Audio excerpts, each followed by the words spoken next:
it's a reminder that life is precious.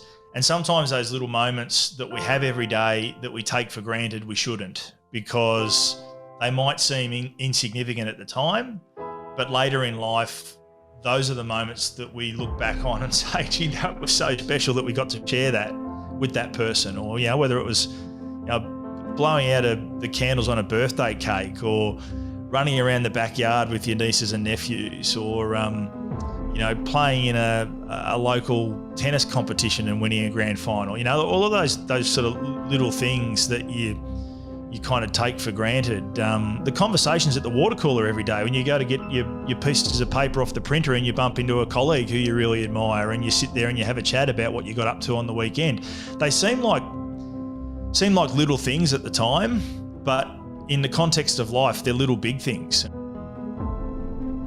Hello, beautiful people. On today's podcast, we have the wonderful Shane McCurry. Shane is a highly sought-after consultant in the areas of culture, leadership, and performance. What I personally love about this conversation is Shane's genuine character and authenticity. We discuss the importance of human connection and relationship-based coaching. We speak about identity and how what you do is not who you are, and we speak about the importance of vulnerability and storytelling. We then move into the space of ultramarathon running and discuss how this endurance sport influences you to become more of yourself and provides the opportunity to contribute by helping others around you to flourish. Please enjoy this really lovely conversation with Shane McCurry. Welcome to the podcast, Shane. Thanks, Jennah-Louise. It's good to jump on and have a chat. Looking forward to it. Sounds wonderful. So where I want to start, Shane, is with a quote that I read in an article that you were featured in. And you shared, one of the key philosophies that we encourage teams to reflect on is that everything starts with connection. So it got me curious, Shane. And I started thinking, when was it in your own personal life that you began to come to the realization just how important connection is? Gee, you've started with the curly ones early on in the piece, Jennah-Louise. We've got to dive in. Really thrown me. I mean, it felt like I love that quote, and I do believe that everything starts with connection. And there's a guy who I rate very highly. He's a leader in a sporting environment, a general manager of footy at Richmond Footy Club, which is one of the main clients I work with, and Tim Livingston is his name, and Tim's got a quote that I think he kind of used back around 2017, which was that people don't care how much you know until they know how much you care. And I don't know whether it was his original quote or whether he took that from someone else, but it's always stuck with me in the context of great environments, whether that's, a sporting environment, whether that's a workplace environment, whether that's a community environment, whether that's a family environment, but just that investment in one another. Like, it's not so much, how smart you are, how much money you earn, what sort of car you drive. It's much more about the investment that you've got in one another. So I think that quote really highlights the power of connection and what makes great teams great. But if I think back to when I first sort of gravitated towards connection as a theme, and this might seem a bit bizarre, but I was quite young.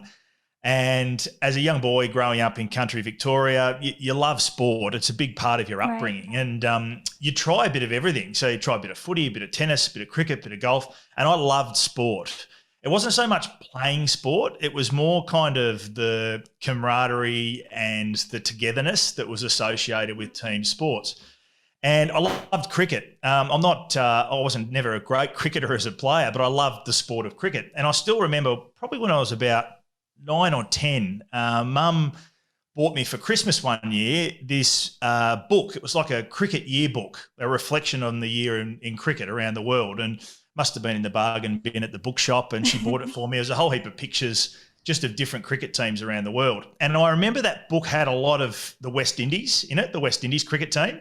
And that was back in, I'm showing my age a little bit, but that was back in the kind of early to mid 1990s when they were incredibly successful. And I remember reading that book and looking at those pictures of this team and thinking, they've just got it. They seem to have got it right. Like, they're high performers at the elite level, at the very kind of pinnacle of their sport.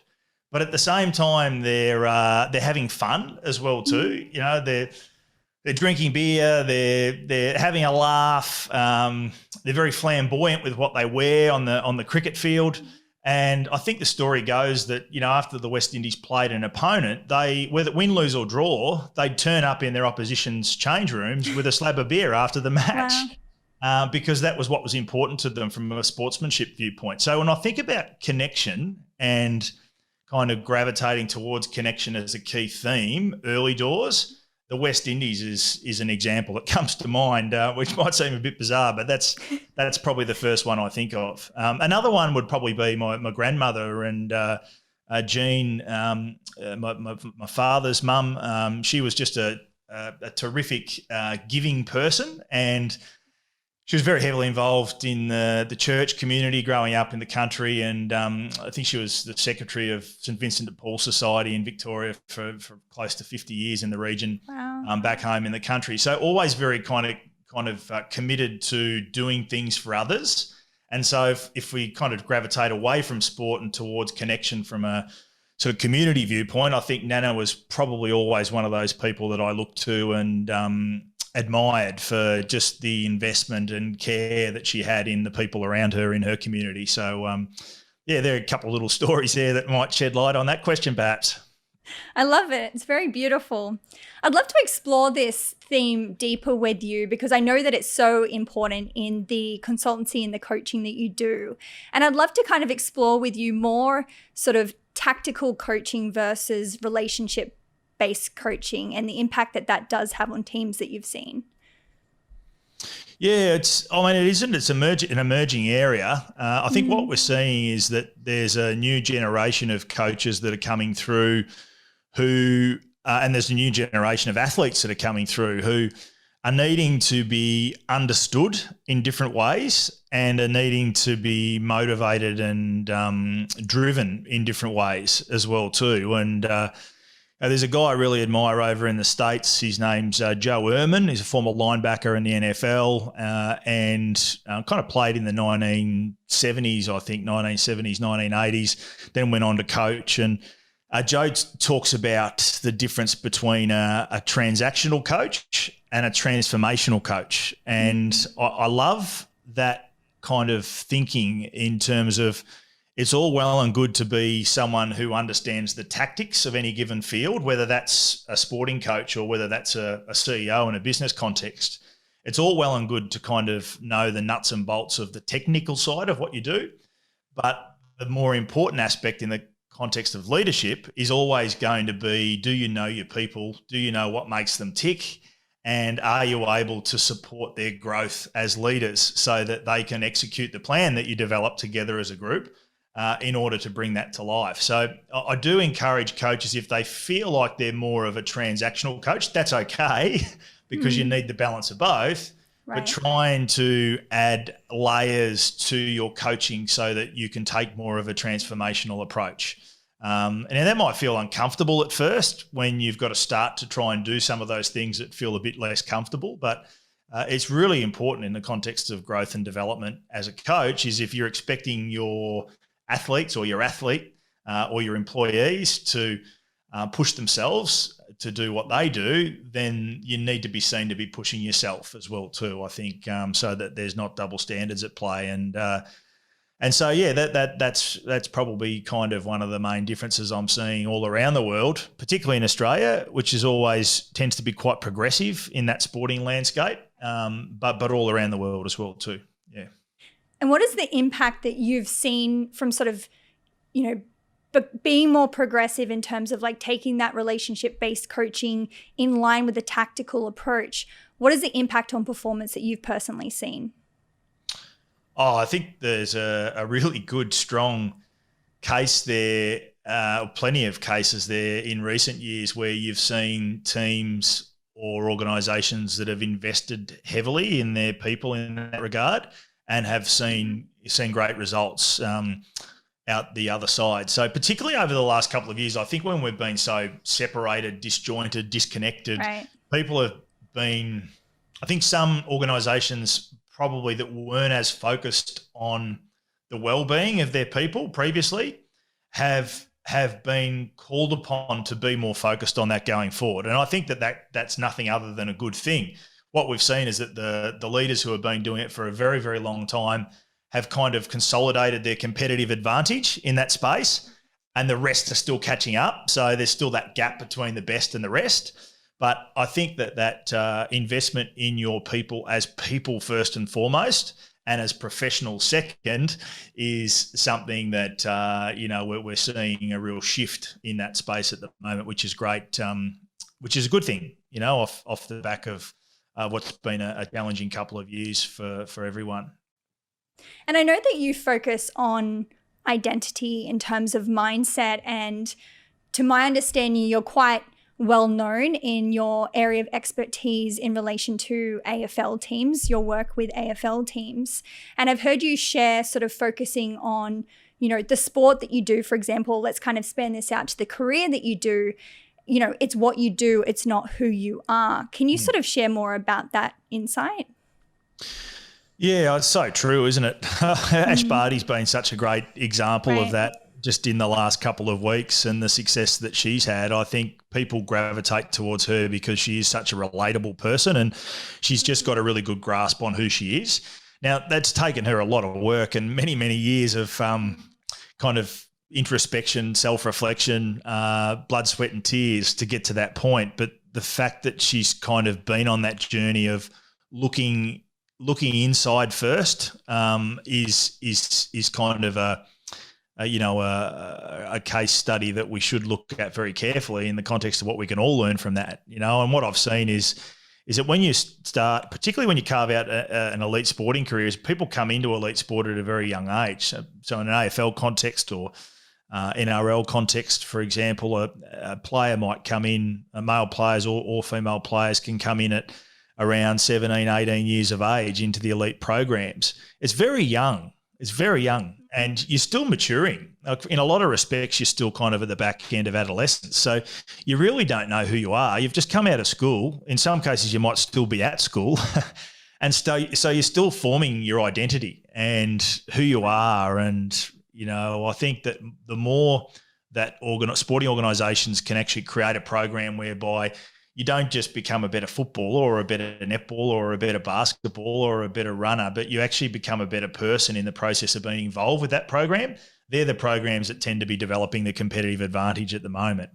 Now, it's easier said than done. It takes a lot of hard work from a lot of different people from varying fields across those programs. It's the coaches, it's the strength and conditioning staff, it's the medical staff, it's the wellbeing and development staff, it's the career and education staff, it's the psychologists, it's the culture and leadership staff. There's all of these different fields that are represented in a modern day sporting environment, and they're very sophisticated environments. So they've got the benefit of having lots of great people. The key is bringing all of those people together to say, well, how can we create a program that helps accelerate the growth and development of our athletes from whether they're 17 or 18 or whether they're kind of 30 and they're in the back end of their career, that we've got a little bit of something for everyone, and we can help cater for their needs regardless of what stage of the life cycle that they might be at. And that can be as simple as, reflecting on your story. So giving them that, encouraging them from that starting point to actually reflect on who they are, where they've come from, where they're at, and where they'd like to get to. Because to ask a young 17-year-old, what's your purpose in life or what's your why? It's a pretty big question. It's a big ask, yeah. I'm not sure about you, Jennah-Louise, but I'm still working mine out. No. So I think, it's wishful thinking to expect that everyone will know that from the start. It's another thing to be able to break it down into more manageable bite-sized chunks and give people the space to reflect on how that resonates with their story. And how they can, best bring that to life. Even something as simple as just reflecting on, when you leave the room, what do you want people to say about you? I think that at a micro level is really important. Is the type of person that you want to be. Less so what you want to be doing in 10 years' time or 20 years' time. It's a little bit more about the type of person that you want to be right now in the present. And we can all benefit from a bit more of that self-reflection, me included. Yeah. I absolutely love it. And I love that you brought up Ash Barty and this idea of owning your story. I know that her mindset coach, Ben Crow, I was very fortunate to be mentored by him.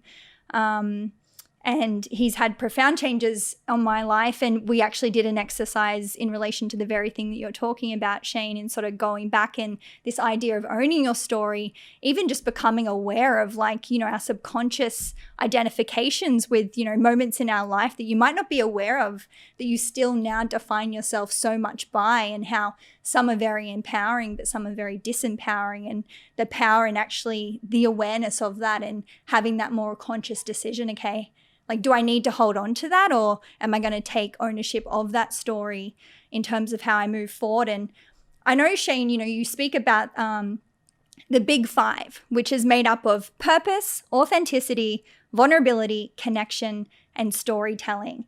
And I love that you've mentioned this, because I really want to explore storytelling with you, Shane. Can you talk to me more about what you've witnessed in the power of storytelling for not only sort of the athletes, but the coaches, and I guess everyone in general?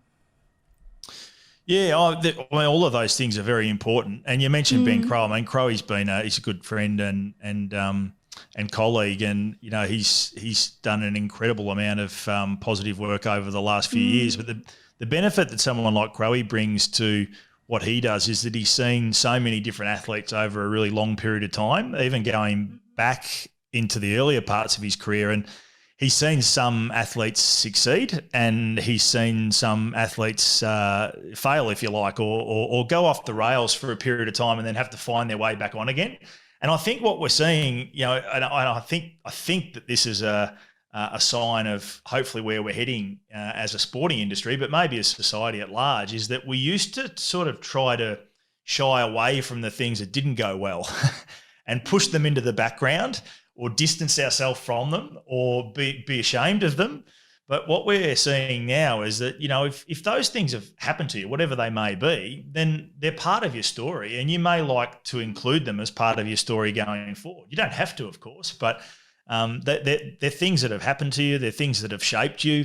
They're things that have evolved your experience and perspective on life. So, not being ashamed of those things, but trying to build them into who you are and have them help you carve the path for what comes next, I think can't be anything other than a bad thing. So that's the first thing. The second thing is the storytelling is kind of multifaceted. When I talk about storytelling, there's that first bit that I mentioned around who you are, what's your story.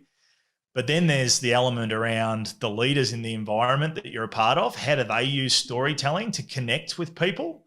I think we live in this world that has so much data and statistics and numbers and reams of information. Sometimes a story is the best way to actually cut through all that noise and articulate a complex point in a really simple way. And so a lot of the work that I do is encouraging coaches and leaders to use more stories as part of the way that they lead. So I guess going back, the first one is your story, like connecting with your story and bringing a more authentic version of yourself to everyday life. The second part is the leaders and the coaches, if you like, in the environment, using more stories as part of the way they connect with their people. And then the third part, which I really love, is the fact that when you come together in a team environment, you've each got an individual story, but then together as a group, you create a new story together as a team. Mm-hmm.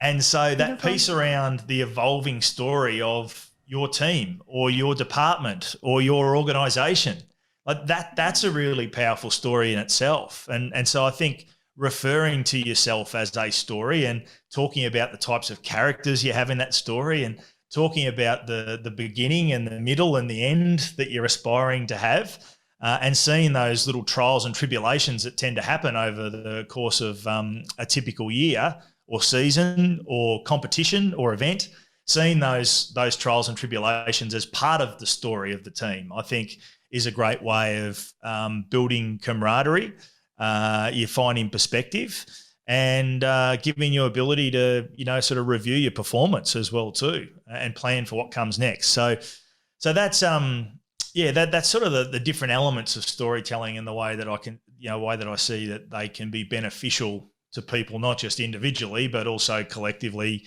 for businesses or sports or teams. Yeah. And I know in relation to storytelling, you at times share a quote from Brené Brown, and she says, "If you don't own your story will own you." And so I want to go a little bit more personal with you, Shane, because I heard you share quite a vulnerable story on another podcast, and I thought it was really beautiful. And you shared it in relation to a friend of yours, Neil Danaher. And you sort of shared that you were talking to him at a point in your life about some of your insecurities around sort of, the area that you were working in, and that some people had, specific degrees that you didn't have. And you were kind of questioning this idea of, who you were in your role of success. And he turned around to you and he said, "That's not the reason that you won't. That's the reason that you will. That is your story." And I love that. I loved hearing that. And I would love, Shane, if you could elaborate more on that moment. Yeah. It was a very special moment. And I get a little bit emotional just even thinking back, because it was a long time ago now, but it still feels like yesterday in a lot of respects. I've been pretty fortunate over my life to have, worked under and alongside a lot of fantastic people and great leaders. And Neil was one of those. We shared an office at the AFL for a little while. Neil was the CEO of the Coaches Association at the time. It was before he went across to West Coast. And I was only a young guy then, probably early 20s from the country. Never played the game of AFL footy at the highest level, never coached at the highest level, but had worked at the highest level of the game since I was, 17 out of year 12. So I probably had some insecurities around, if I'm wanting to carve out a career path in professional sport, if you haven't actually done it at the elite level, do you deserve to be there? Right. And I think that's a natural question you probably ask yourself. It's probably the same as a first-time athlete coming into an environment and saying, well, I've got to prove myself. I've got to earn my stripes kind of thing. So you do that in different ways. But, I was sharing some of those insecurities with or fears, if you like, or apprehension, with Neil one night over a beer on a Friday night, as we'd often do. And he did say that to me. He said, that's not why you won't make it, Shane. That's why you will. And that was his way of encouraging me to see that, don't focus on what you haven't done or what you haven't got or your limitations. Focus on what you can do and your strengths. And I think that's the whole positive psychology movement that we've seen over the last 10, 15, 20 years is that, it used to be about what was wrong with a person and their deficiencies, and let's try and fix that. But now it's much more around, well, let's zero in on someone's strengths. And even from a self-esteem viewpoint, how easy it is to get stuck in that trap of dwelling on, what you haven't done or what you've mucked up or the mistakes that you've made. But it's much harder sometimes to actually focus on the stuff that you're doing well. So that was a pretty special moment. And Neil, he's just an incredible person who's just, created helped to try to improve the quality of life of so many people, after his MND diagnosis. A good friend of mine from school in the country, Stephen Donnett, his mother, Jennah, she passed away from MND, probably would have been a couple of years after Neil was diagnosed. And then another close friend and colleague from the AFL, Pat Cunningham, who you may have read about. Pat was one of the original founders of Fight MND, along with Neil. And Pat's wife, Angie, was a professional tennis player and passed away from MND as well too. So, having my life having been touched by those three individuals in particular, it was it's a reminder that life is precious. And sometimes those little moments that we have every day that we take for granted, we shouldn't, because they might seem insignificant at the time, but later in life, those are the moments that we look back on and say, gee, that was so special that we got to share that with that person. Or, whether it was blowing out the candles on a birthday cake, or running around the backyard with your nieces and nephews, or playing in a local tennis competition and winning a grand final. All of those sort of little things that you you kind of take for granted. The conversations at the water cooler every day when you go to get your pieces of paper off the printer and you bump into a colleague who you really admire and you sit there and you have a chat about what you got up to on the weekend. They seem like little things at the time, but in the context of life, they're little big things. And, I think, if we bring a bit more of that Neil Danaher type spirit into some of those everyday moments, then I think we'll derive so much more fulfillment and meaning out of the lives that we live. Yeah. And obviously, your experience with him in that moment was a very vulnerable conversation. And I know that authenticity and vulnerability is extremely important concepts and practices for you. What is the influence that you have seen? Because I know that, you can particularly work in more male-dominated sports and areas. What is the impact or influence of authenticity and vulnerability on sort of performance and coaching that you've seen bringing these concepts into place? Yeah, well, it's important all of the time, but it's even more important, I think, in male-dominated industries. And what we're seeing now is that male-dominated industries are kind of becoming a thing of the past, and that's a good thing. We're seeing a lot more diversity in all of the environments I work in, whether that's sport or corporate environments. There's diversity, there's inclusion, and then the great organisations move beyond diversity and inclusion towards what we call allyship. Is actually not just having a diverse group of people that come together, but actually having people sort of pick up the baton and take responsibility for making sure that those people are not just there and that they're not just included, but that the environment enables those individuals to flourish just like anyone else. And so I think even the kind of environments where there is still an imbalance of gender, that's changing. And I couldn't be more pleased about that, because I think that the more, if we take it the case of a sporting environment, if you have a young boy, young man come into a sporting environment for the first time, you want that sporting environment to be a microcosm of society. Because if he's feeling like that environment doesn't represent the world at large, then he's going to form a different view of the way he needs to act and behave. So we need to try to create an environment whereby he can act and behave the way that he would be expected to act and behave if he was a part of broader society. So that's the first thing I'd say around that. And then I think it is probably part of that typical male stereotype is to not show your emotions. It's to to keep your feelings to yourself.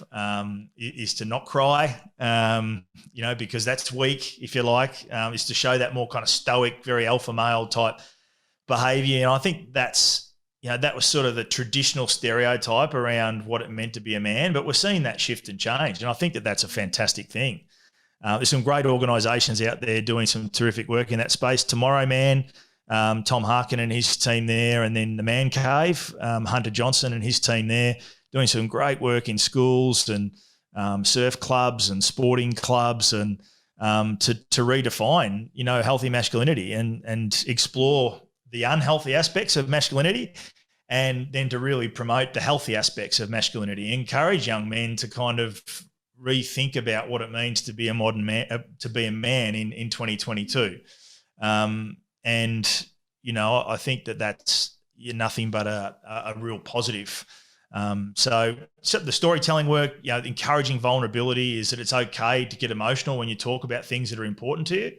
When you cry, like crying is often an expression of or a build up of stress, for example, that sometimes you just need to let out. And what I've seen is that in all of those environments, when you do get individuals who will stand up and become emotional in front of the group, that actually builds a stronger bond between them and their teammates, or them and their coaches, or them and the staff in the group, because they care enough about the group that they're talking to share that with them, and vice versa, is that the group cares enough about them to listen.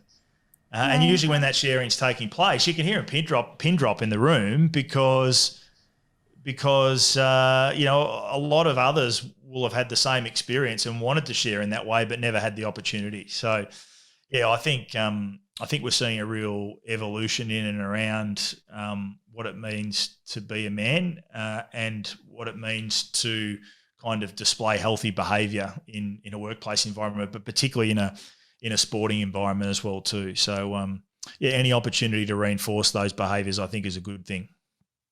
And you mentioned the power of listening, and I know that this is really important to you, you know, the idea of like we have two ears and one mouth. You know, there's a reason for that, particularly during COVID. You know, there has been a lot of sort of pent up emotion and stress for a lot of people. And to my understanding, the power of listening can be ever so healing just in and of itself. You don't need to sort of be a professional in anything other than that to sort of, you know, to begin to build that human connection and healing with each other. Can you share more about the importance of listening in your line of work? Yeah, I mean, it's so an undervalued trait, isn't it? It really is. The simple ones that are most impactful are like the undervalued ones. It's really interesting. We always seek out complexity. What they say, what's the saying? Patience is a virtue. I'm not sure what that makes listening, because it's one of those things. Often we use talking. We fill space because we're nervous, and Right. I think that, or because we're not willing to talk about other things that we should be talking about. So I think the power of listening is one element of it. The other element of it is actually asking great questions. So not just asking the sort of questions that we tend to ask every day and stay at that surface level of superficial questions about the weather or what you got up to on the weekend, or what was on TV last night. But it's actually forcing yourself to ask some questions that take you a bit deeper, perhaps, than what you've gone before with the individual that you're having the conversation with. So if that's someone in a workplace setting with a colleague, is you don't have to not have those more superficial conversations, but you're looking for ways to deepen the relationship. So how can you encourage more depth in the conversation, as well as more space just to listen? Because if you focus on listening and you do it well, you'll pick up on things that you never picked up on before, whether it's the body language or the facial expressions. There's a great term that they use in coaching, executive coaching circles, called listening for potential. And I really love that, because people talk about active listening as if that's like the panacea, but listening for potential is almost a level beyond that. Listening potential is sitting there with someone who you may not have had the best relationship with, or you may not have seen the best results from, or you may not be particularly close with even, but you're seeing them as someone who is capable of so much.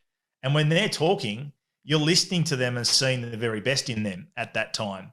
And just like forcing yourself into that mindset around, in this conversation right now, I'm going to listen for the potential of this individual. I'm listening for potential right now, rather than just active listening and taking everything in. I'm actually listening for potential. And I think that as well too is a really kind of powerful mindset shift to practice with, along with just paying more attention when you're in a conversation with someone. So but putting more focus and attention on creating the space just to listen, and then encouraging yourself to ask deeper questions that take the relationship to another level.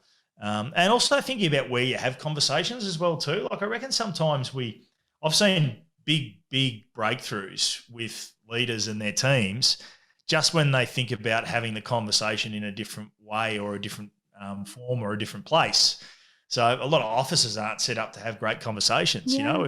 If you're inviting one of your employees into your office to sit across the desk from you, you've already put something between you and them.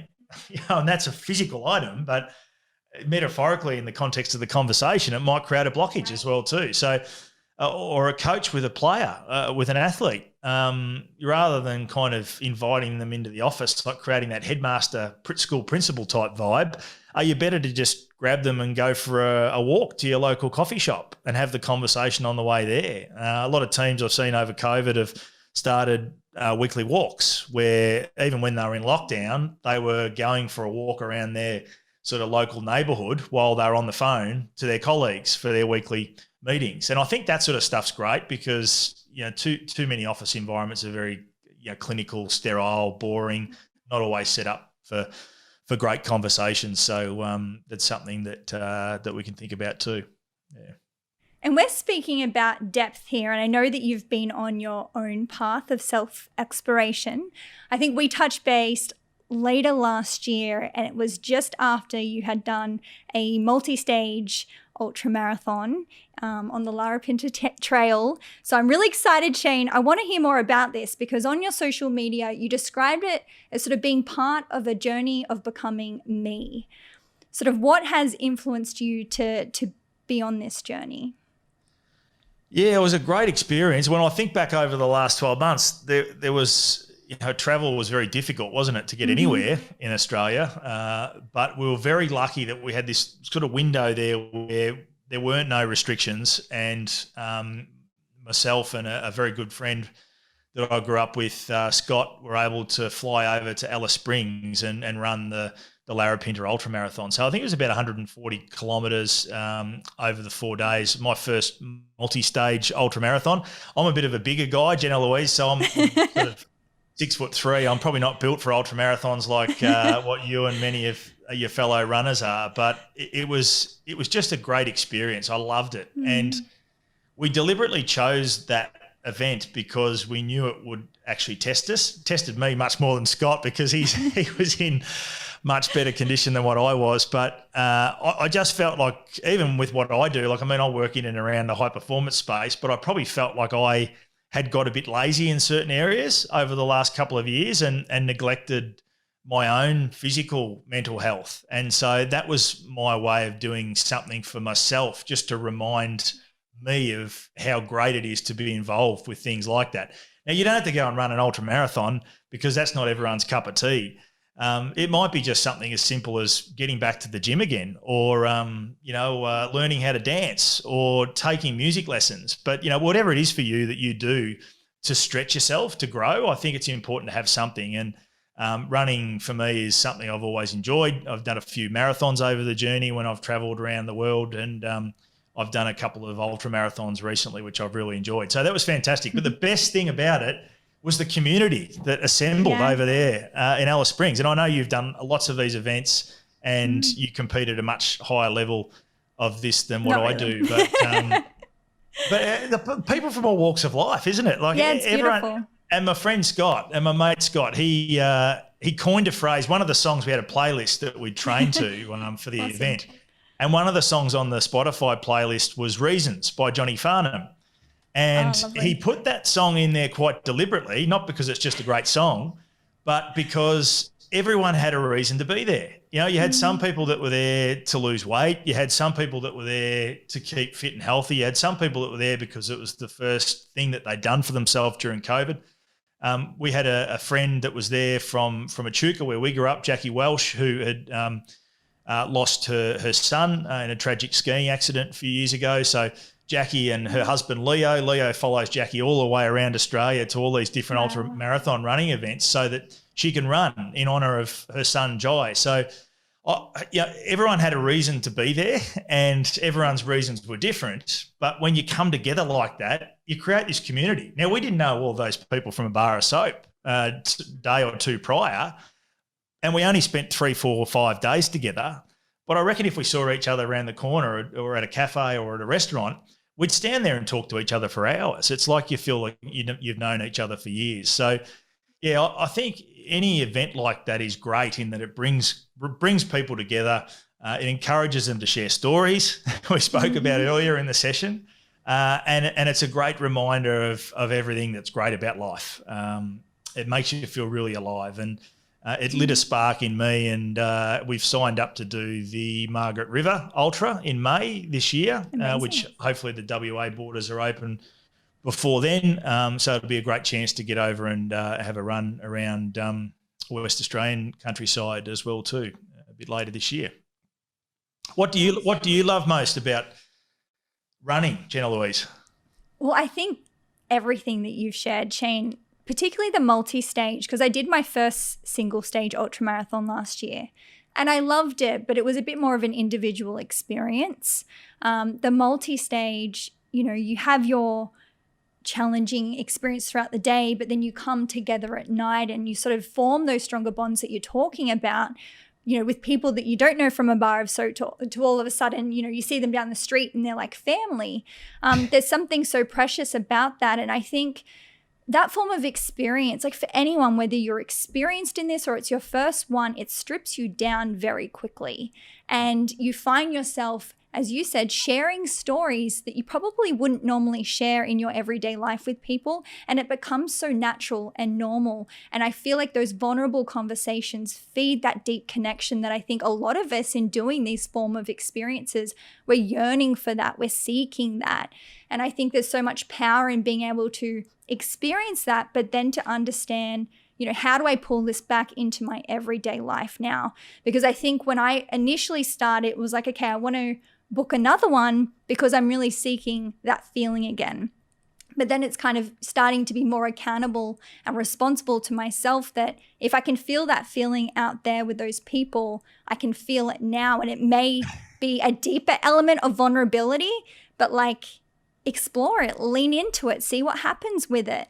So that's what I really, really enjoy about it. And you say not, ultramarathons aren't for everyone. I am I'm an advocate that I feel like most people have at least one in them. I truly do, because so much of it is a mindset piece. Yes, you have to train, but I think for so many people, particularly that lack that sense of purpose, or lack that sense of sort of self-worth or self-understanding, get yourself out there and you really do connect with yourself, but by virtue of that, you connect deeper with others, which I think is really special.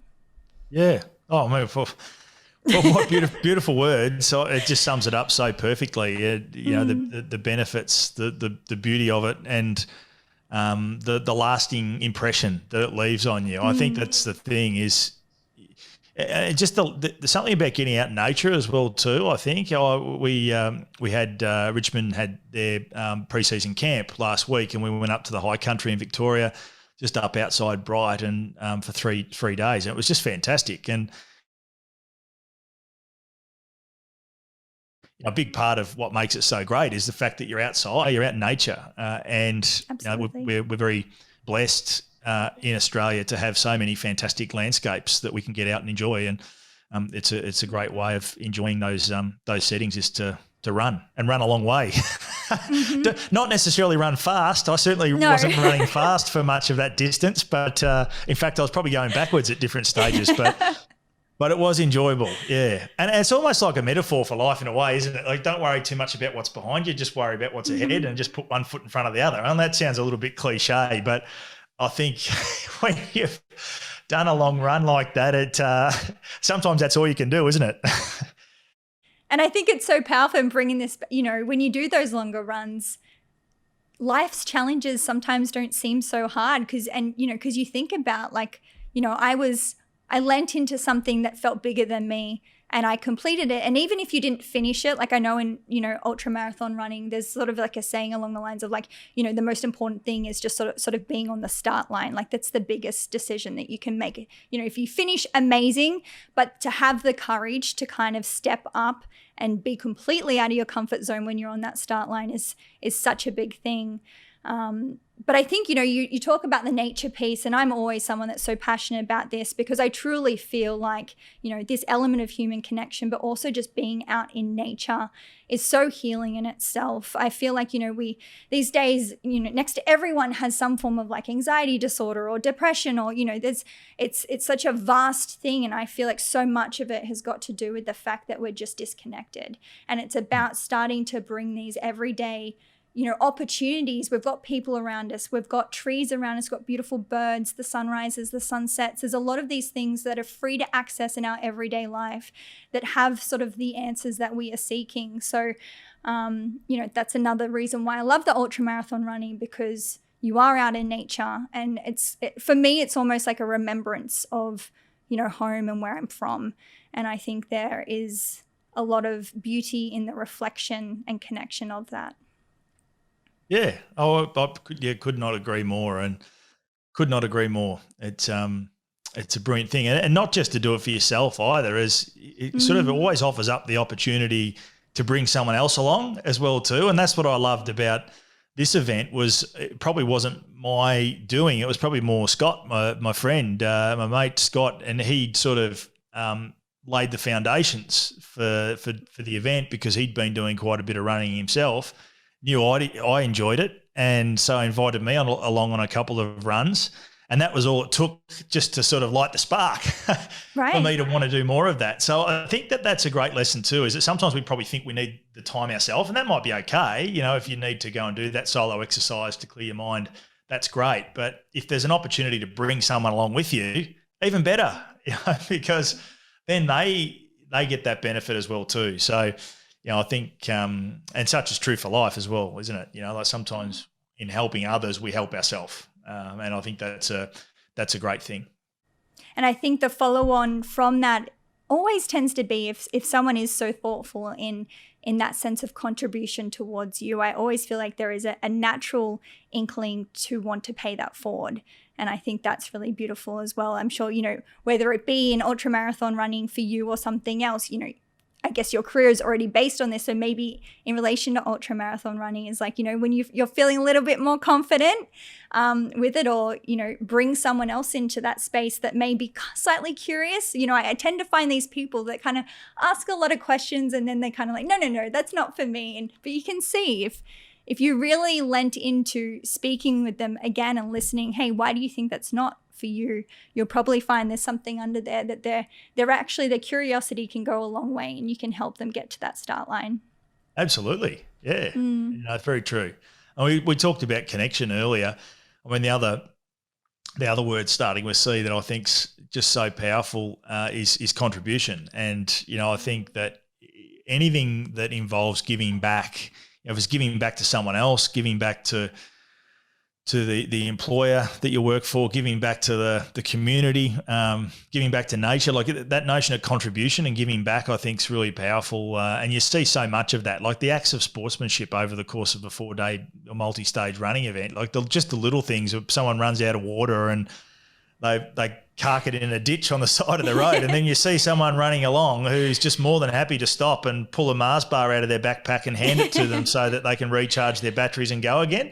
Complete stranger. It's just that it brings out the best in human nature. And, you know, we talked about leaving space for listening before, but, you know, maybe it's leaving a bit more space for contribution and giving back to others, because if we're rushing around all over the place, then we miss those opportunities sometimes. So it's one of those ones where I reckon that giving back and contribution piece is particularly pronounced in those types of settings. But it can be something we bring to life every day. It doesn't have to be absolutely over in the middle of the outback.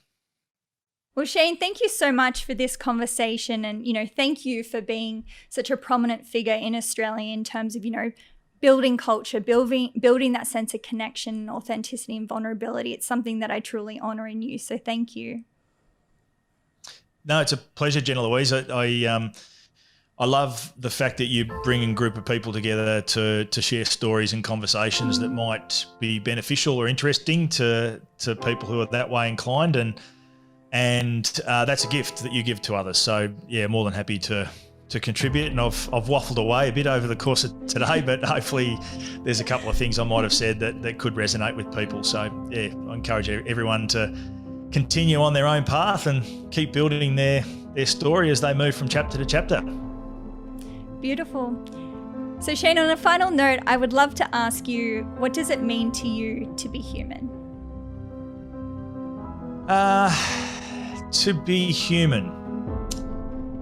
Well, I mean, reflecting on what we've covered, to be human for me is to be alive. I think to be alive, to be a living, breathing member of the animal kingdom, if you like, or queendom, of what we call life. To experience the ups and the downs, the tragedies and triumphs, the agony and the ecstasy. You know, all of those things that go with being a human.